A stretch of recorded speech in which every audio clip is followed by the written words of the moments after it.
Halloween is all about spooky and snacks, and if you can combine the two together, well, that's even better. Hi, I'm Brenda Lambert. I'm a TJC licensed instructor for Silhouette. You found your way to Silhouette Success. Today we are sprucing up those Halloween treats. We will not be using a Silhouette machine, but we will be designing in Silhouette Studio, so there is a lot to learn. And if everybody is ready, let's do this. For this project, you're going to need some inkjet glossy photo paper. This one is 36 pound or 135 GSM. This is very lightweight, very thin, glossy photo paper. I will put a link to this in the description below. Over here, I just have my craft blade and my ruler to trim the edge of the bag once it's done. I have pinking shears,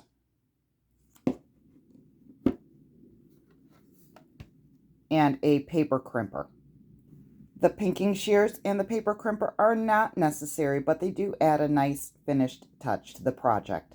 Okay, in Silhouette Studio, I have pulled in these graphics here. They come from Creative Fabrica, and I will link them in the description below. Creative Fabrica is my go-to. I absolutely love all of the variety. I have my page set up.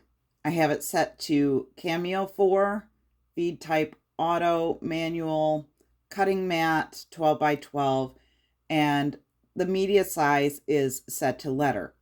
The media size is what's important here because I'm not going to actually be using a machine to cut these out. I'm just designing, but I am going to send this to my printer, so this has to match my printer settings. I have the orientation set to landscape, and now we're ready to design. The first thing I'm going to do is draw a rectangle out for my background, and I'm going to go ahead and cover the entire sheet. Let's get this to size. We have 11 wide by 8.5. Now we can take this, center it to the page, and I want the background to be black, so I'm going to fill that in with black. The next thing we're going to do is create a template so that we know where to set our design. We can do this two different ways.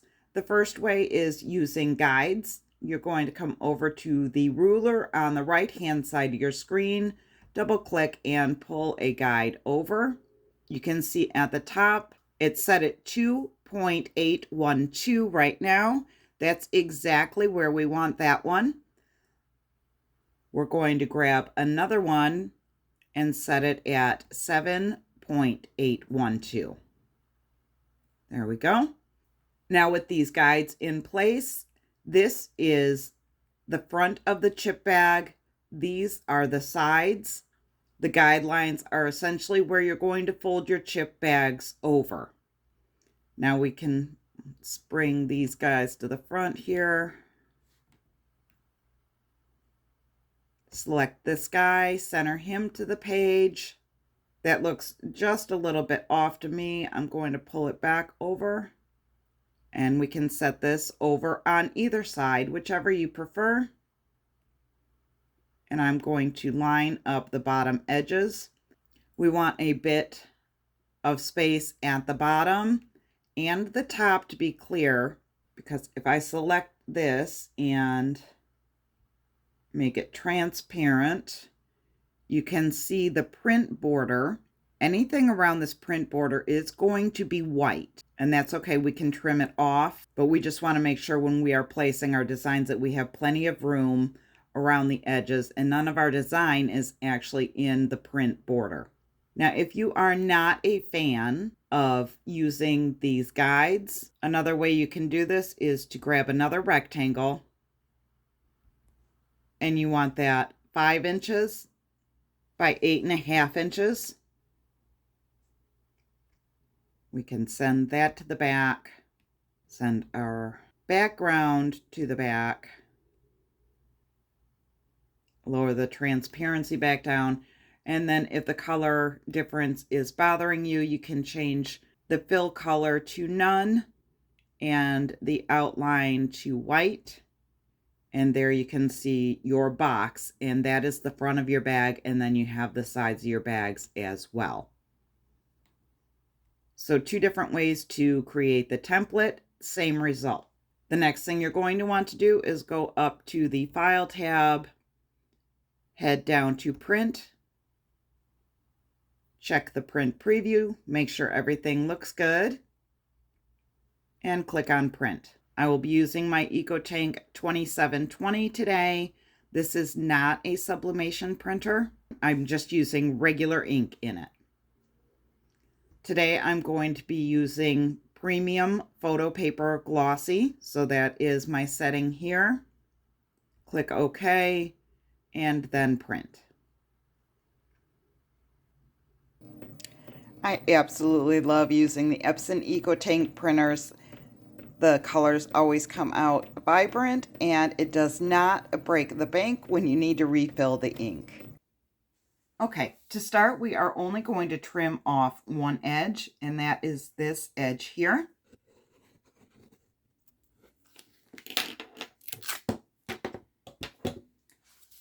Leaving this edge on is going to give us a little bit more room for the tape.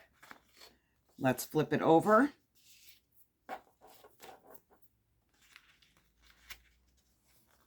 We're going to tape just like this. So we're going to run the tape down this side.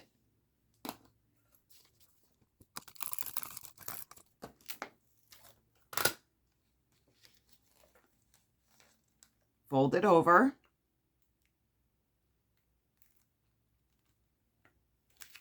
And press down. Once your seam is pressed tightly in place, you're going to want to grab your bag of chips. I just have some Doritos here, and slide it in. The larger the snack bag, the tighter the fit.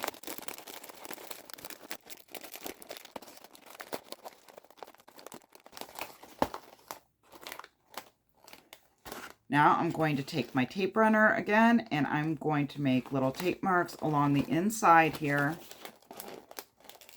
It is easier to tape it all at once while it's laying flat. However, it is not easier to get the chips in and fold it up and everything sealed properly. So that is why I do it this way. You kind of want to bring the bottom and the top up together.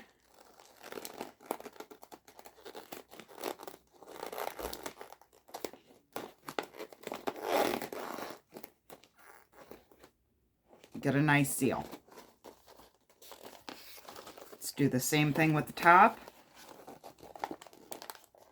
I'm just running tape lines along the inside flap there. Bring the bottom and the top flaps together and seal it just by pressing down.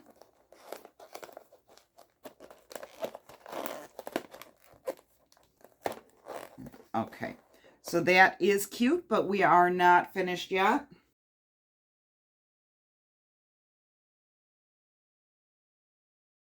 Now you're just going to trim off the bottom of the edge with the pinking shears.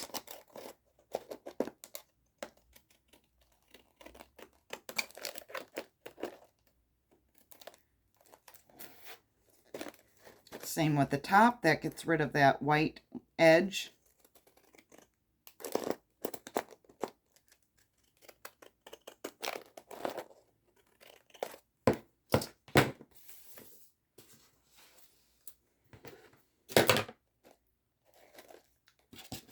Then you take your paper crimper and you just set this right in here.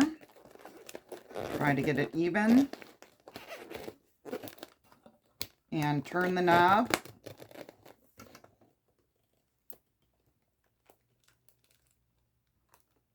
And then back it up. You have a nice crimped edge. Same with the top of the bag.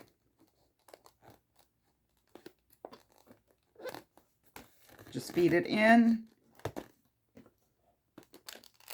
Turn the handle a little bit. You want to be careful not to smash all the chips in there. And back it out.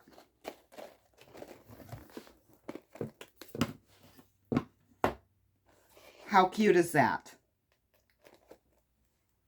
Keep in mind that as long as you know the measurements, you can use this technique on all of your holiday treats, whether it's Halloween candy and chips or something special for Christmas. Now, if you're planning on staying on YouTube for a bit longer, go ahead and check out this video here. Otherwise, go create something amazing, and I'll see you in the next video.